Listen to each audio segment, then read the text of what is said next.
fate, destiny, chance. Whatever you want to call it, it's an interesting thing. Who would have known that almost 30 years ago now, a new handheld game called Pokemon would spawn the absolutely astronomical media franchise that it now boasts. Likewise, today we're going to go back through time and revisit 3 simple choices or twists of fate that led to 4 iconic Nintendo characters that we all know and arguably love.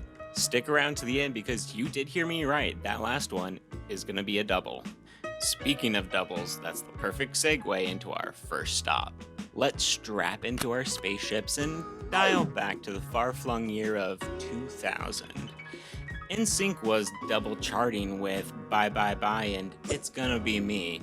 You could hop into your beanbag chair and pop on Double Dare 2000, or if you wanted to squeeze in some quick doubles, you could do so from the comfort of that very same beanbag chair with Mario Tennis for Nintendo 64 and Game Boy Color. Now, to reiterate, we're primarily going to be talking about the N64 version of Mario Tennis, not to be confused with Mario's Tennis, which was released on the virtual It needs your eyes. Boy 5 years earlier. Mario non-possessive Tennis for the Nintendo 64 is actually notable for a handful of reasons that you wouldn't suspect from the early innocuous sports title. It was one of the very few transfer pack games that we actually received in North America that interfaced between the N64 and Game Boy Color versions of the game. It was also where Daisy and Birdo actually resurfaced after their initial debuts in Super Mario Land and Super Mario Bros. 2, respectively. But they had been missing for over a decade each. Shugo Takahashi, co-founder of Camelot and lead designer on Mario Tennis, recalls his conversations with Shigeru Miyamoto and Nintendo in a 2008 exclusive Japanese interview. He remembers addressing concerns over needing a new character for the game's doubles mode. Mario had Luigi, Peach had Daisy, Yoshi had Yes, I absolutely would, but who did Wario have? So, Camelot asked Nintendo, could you pretty please design us a new character? Nintendo replied, Ooh, yeah. I'm gonna have to go ahead and sort of disagree with you there. we're kinda making Paper Mario, Luigi's Mansion, and Super Smash Bros. Melee right now, so how about you guys handle that and we'll just sign off on it, okay? From the beginning, the team had a pretty clear idea in mind for Waluigi. That idea being an exaggeratedly lanky doppelganger of Luigi, much in the same way Wario played caricature with Mario's more portly features. Most of the design specifics went through only a handful of iterations, the most difficult to decide being what to put on his hat, since the W was already taken by Wario. The f*** you say to me, you little s***? It's pretty remarkable, honestly, that the team had such a unified vision when designing Waluigi.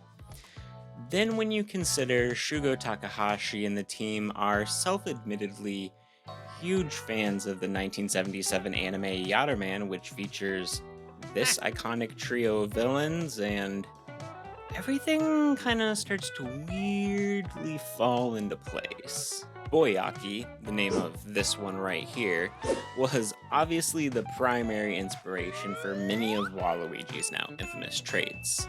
But lead designer Takahashi also stated he really liked the interplay between the two villains of Boyaki and Tanzura, where Boyaki is taller and pointier and Tanzura is shorter and rounder. Takahashi felt like it was a joke at first when he actually heard the design they sent to Nintendo had garnered their approval. So the Eternal Optimists, they immediately jumped into their next character project, which they'd obviously just use in whatever their next project would be. If you have ever heard tale of Warupichi, this is actually where that little legend comes from, but the way it's told usually is a slight misunderstanding. The way it typically goes is Warupichi was actually recommended as a sort of pseudo love interest and doubles partner for Wario. But before they could even send a graphic design of any sort to Nintendo, Shigeru Miyamoto said, "Heck no. I don't even want to see what Wario's girlfriend looks like." Now, in the weird way that history usually works, it's actually quite the opposite in all regards. Like we already discussed, the Waluigi character project was the second one after Waluigi was well and truly finalized, and it definitely wasn't a ugly character Miyamoto was worried about. He was actually worried the team was going to go back to their love of Yatterman. Miyamoto is attributed as saying, essentially, "I know her design is just going to be Durancho," which is this mamacita right here that we've all been trying and failing to ignore this whole time. Am I right? So he was actually worried about the design being way too Mamma Mia for general audiences, and let's just say politely, not in line with their current design standards, which is actually pretty funny coming from Shigeru, "I think cat girls are sexy" Miyamoto, but, you know, clearly he has lightened up over the years.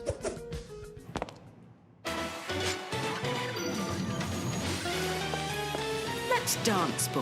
Honey, there's someone I want to introduce you to. He's the kindest, gentlest man I've ever met. Will you meet him? Sure. Who is that, Lady Palatina? It's an Underwitch. I thought they were extinct. Kirby, the Fluff Ball, Maximum Pink, Tinkle Popo. We're going back nearly another decade now to 1991. Masahiro Sakurai is a 19-year-old, bright-eyed and bushy-tailed employee of Hal Laboratories, and he just started work on his first big game project. Say it along with me, you know it.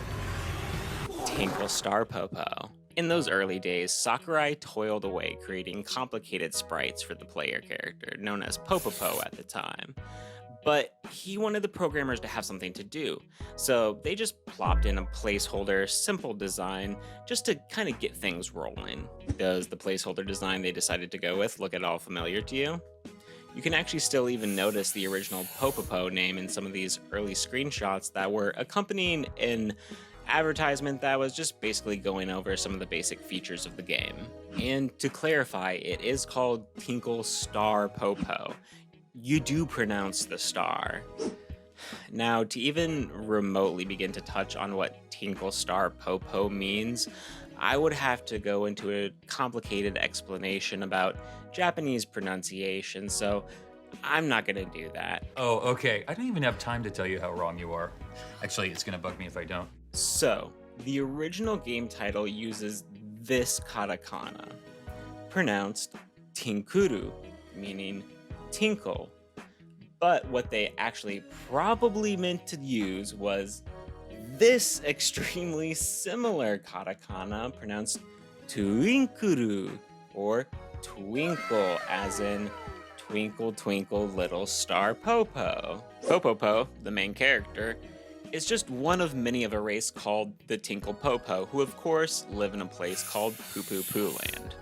So it's a reference both on how it's about the main or star Tinkle Popo, and also kind of trying to be like Twinkle on Star Popo. If you were ever curious where King Dedede's name came from, it's this early naming convention.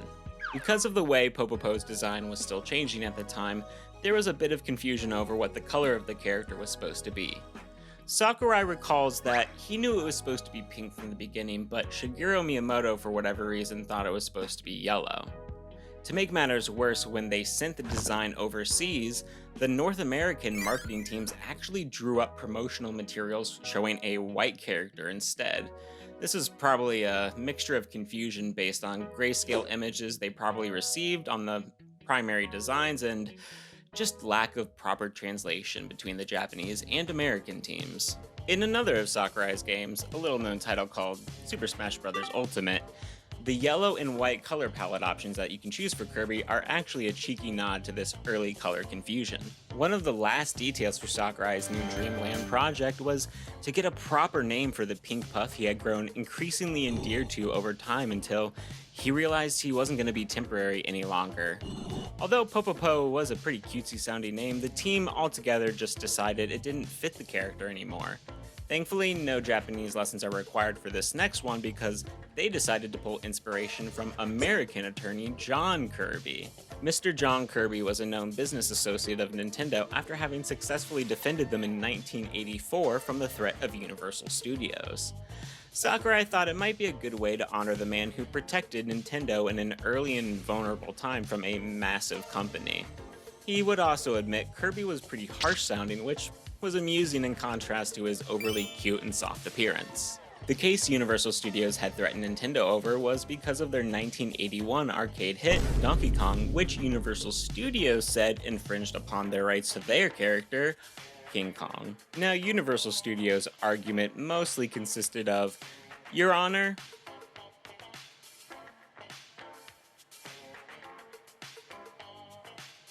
but I mean, with so much money backing them up, if it wasn't for John Kirby's successful defense, that could have spelled the end for the fledgling Nintendo of America."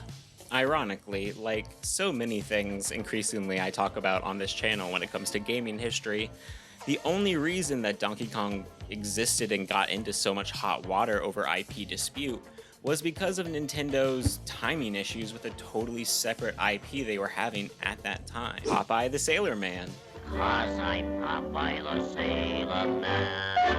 Yahoo was almost pretty amazing surviving game design documents from your friend of mine again, Mr. Shigeru Miyamoto, puts pretty plainly to rest any misconceptions that Donkey Kong did start out as a concept for a Popeye game, while Nintendo was in talks with King Features Syndicates, who were the right owners at the time. You also can see sprites for Popeye and Brutus, which look strikingly similar to their later counterparts they would be replaced with, Mario and Donkey Kong respectively. You should also probably recognize the pretty infamous first girder level that most of us didn't really get past as kids. It's actually mind-blowingly interesting to me to think about how Donkey Kong ultimately actually reused some of those thematic remnants born from originally being a Popeye game concept. The first level, for example, is directly inspired by the animation A Dream Walking, where Popeye must save a sleepwalking olive oil from a pursuing Brutus,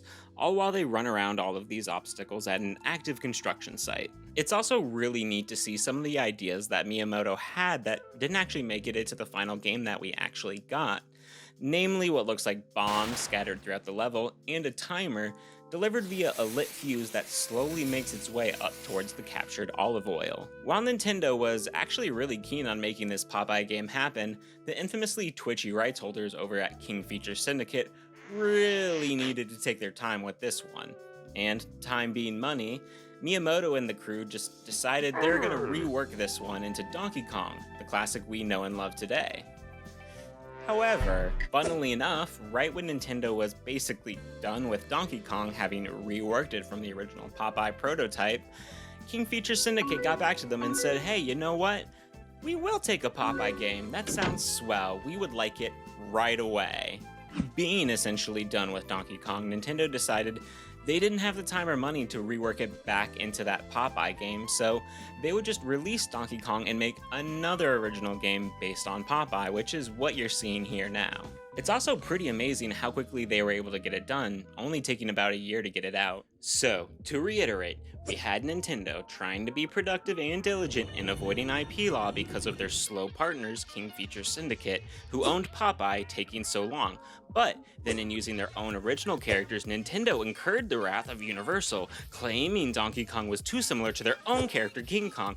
Then, to defend Nintendo in this Universal vs. Donkey Kong case, attorney John Kirby came to Nintendo's rescue. So Sakurai of Hal Laboratory, a second-party partner of Nintendo at the time, wanted to honor the attorney that helped save Mario and Donkey Kong by naming their new cute character Popopo Kirby after him instead. If you don't have your tinfoil hats on yet, I also have to admit, I've been lying this entire time.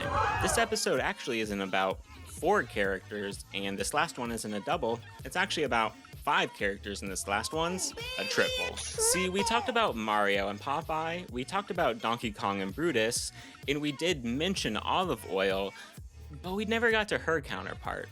See, for those who might not actually know this already, the person that Donkey Kong captures in the first game isn't actually Princess Peach, as one might assume from the blonde on the cabinet art. It's actually a woman named Pauline. If the name Pauline sounds at all familiar to you, that's because in 2017 she received a substantial pixel and occupation upgrade, being turned into the long-legged brunette mayor of New Donk City who girl bosses so hard by day and melts faces and hearts by night. It really goes to show how an innocuous decision now can send ripples throughout time, how even something as simple as subscribing or liking a video for a small upstart channel that just does it for the love of the Koopa Squad. Until that next twist of fate brings us together again, safe travels on all your journeys, inner and outer.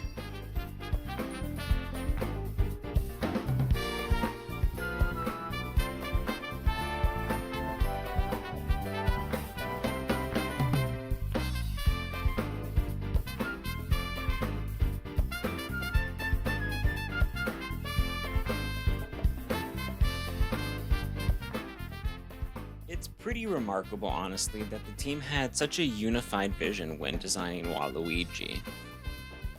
Oh, hello. Are you a big fan of the show? Everyone's a critic.